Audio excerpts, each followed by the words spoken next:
was great news that just broke here in the last few minutes. Tanner McCallister picking Ohio State, coming from Oklahoma State with Jim Knowles. Obviously, played for Jim Knowles there. Knows all about the defense and how that's going to go. And so I think that's tremendous. I don't know that he, steps right into a starting position because you do have Josh Proctor coming back from injury.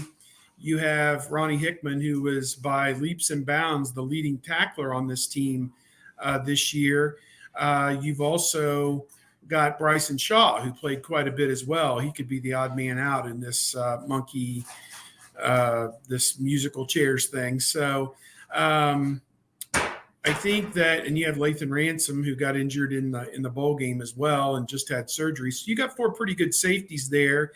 I think you're pretty well set at corner as well with Cameron Brown and Denzel Burke, who did a bang-up job. 2 nice freshmen, Ja'Kalen Johnson, Jordan Hancock, also going to be in the running next year.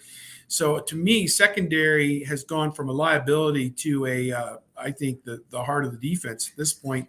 Tony, I'll throw it out there, and I'll let me just say I'm at Steve Hellwagon on Twitter and bucknuts.com to throw out the plugs.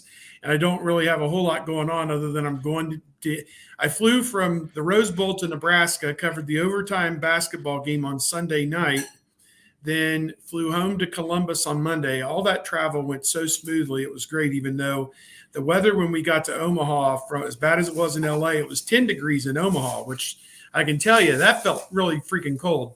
And then we get to Columbus and it's okay, no problem with the weather, et cetera. But I'm going back out on the road tomorrow. I'm going to Indiana for Ohio State at Indiana tomorrow. So we'll have all that coverage tomorrow.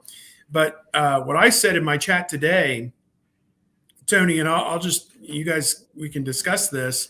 To me, if I'm Jim Knowles walking through that door, I think there's not a job in the front 7 at Ohio State that has been locked down by anybody. In fact, are you going to play 4-2-5? Or are you going to play 4-3-4? What is it going to be? I think you have to establish that as much before you declare that, okay, Jack Sawyer by osmosis is now the starting defensive end, and JT Tuimoloau and Tyleik Williams. And there's going to be a changing of the guard at I think most of these front 7 positions, and until you know what a Gabe Powers can do, you can't rule him out as a potential starting linebacker. So, I think all 7 of the front 7 jobs, to me, if it was me, I would walk in the door and I would pound on the table and say, go earn it, boys. Go to it. There's no sacred cows this spring. Everyone in here is in the running to start. Go. No, I agree completely. And not knowing what Zach Harrison will do yet, if he's gone like in the front 4 or in the front 7, like the JT Tuimoloau might be the safest bet to start because you don't know whether it's going to be Cody Simon or Tommy Eichenberg. Steel Chambers obviously lit some numbers up, but he's got to do it again, and he's going to have some competition. Like overall, and we talked about this on our podcast a couple of nights ago. How many guys on this defense right now would you consider championship caliber? And I don't know if it's anybody beyond Denzel Burke right now. Like a lot of guys got to get better. A lot of guys got to prove themselves. And I'm with you, Steve.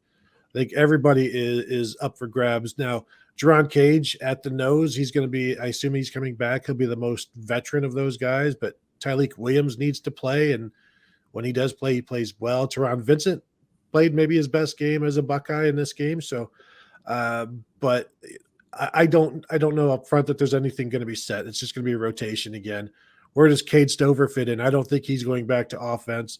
Is he fit in that Leo role, the stand-up defensive end? And where does Zach Harrison fit? Is he a strong side defensive end in this defense? Because if you got like the weak side defensive ends, you got to have Jack Sawyer in there in some way.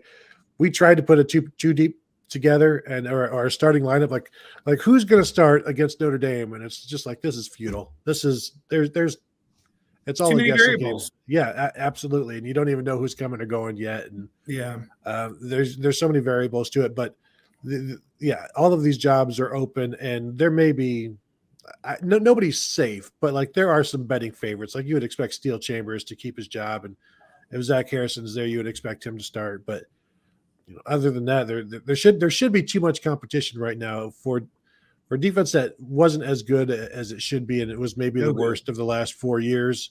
Like how many, and that's saying something when you consider 2018 as well. Like, why should anybody be safe? Guys, I've been covering this for almost 30 years. I've been watching it for about 45 years. I don't believe I've seen a worse 2 quarters of defensive football than what we saw in the Rose Bowl from Ohio State. 28 points plus no tackling on a kickoff return. You want to talk about the absolute – that run by the quarterback may go down as the single worst defensive play in Ohio State football history. The only other one that really comes to mind, and Mark might remember this, Earl's fate was finally sealed when the tight end from Iowa caught a ball deep down Marv the Cook. Marv Cook or whatever. 4th and 29, was it? Yeah. It was ridiculous. Fourth in career, basically, and they complete that pass, and that was the end of the line for Earl Bruce. And to me, that quarterback run, I mean, it was so bad that when he got free going down the sideline, he didn't even need to sprint.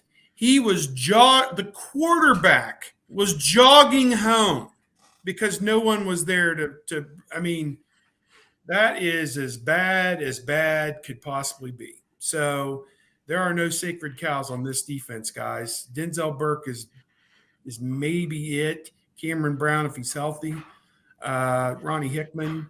As I said, the secondary is not the concern to me. But even Ronnie Hickman gave up a touchdown. I mean, his tackle numbers have dropped since he's had to move to the safety a little bit. Yeah. But can he handle being a strong safety, a second safety? That's a good question. This kid they're bringing in, Tanner McCallister, listed like – now our database is probably from his high school days. It says 5'11", 180. My guess is he's closer to 200 pounds. I don't know what they listed him at Oklahoma State. But a 2-year starter at safety. And, part of the solution, I think, at Oklahoma State, how they were much better defensively this season. And put his name in the portal, I don't believe played against Notre Dame. So their defense was putrid against Notre Dame without Jim Knowles. So whatever, we'll see how he fits in. But, another veteran hand, to me, you made the comment a minute ago, Tony, it's not a championship caliber defense. And I still think I like DeMonte Trianum, Ohio kid coming home. You can always go home. Great feel-good story. But this just, converted running back playing linebacker just feels like a Band-Aid being put on it.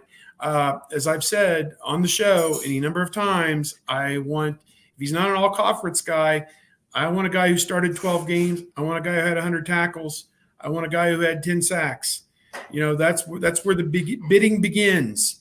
Don't come to me. This guy from Albany was thrown out there, and then you look, well, against Syracuse, he had 4 tackles and no sacks. Well, they're playing better teams than Syracuse. So, caps and sleeves, man. Caps and sleeves at this level. This is national championship. This is your window. 2022 is your window. CJ Stroud, Jackson Smith-Njigba, this is their contract year. They are done. 1 year from now, they're preparing for their last game, and they are gone. That's it. And so if you don't win it in 2022, I'm not sure what year you think you're going to win it in. Yeah, and the good news is you don't have to have a championship caliber defense to win a championship. Not with that offense. So there is that. Or you cannot have a championship caliber defense like Michigan and not win a championship. But they almost had a championship caliber offense. They're just volunteers. So the deal on Tanner McCallister, actually, Steve, he did suit up in the Fiesta Bowl and made 5 tackles and a pass defensed. So he showed up on campus as a cornerback originally, played 5 games there, 41 total games. And as Steve has pointed out, he is a safety, and he has pretty much logged all the starts at Oklahoma State as a 3-year starter, 42 tackles this past year. Doesn't meet Steve's standard, but 42 tackles. Safety's a little different than a linebacker, 50. Let's call 50 for a safety, but whatever. So I'll take we'll this see. guy. Hey, 20-some Sure. starts, 20-some starts. You don't turn down somebody that's got that experience. So Sure. Won a Big 12 or played in the Big 12 championship game. has And played in big games. yeah, absolutely. Absolutely.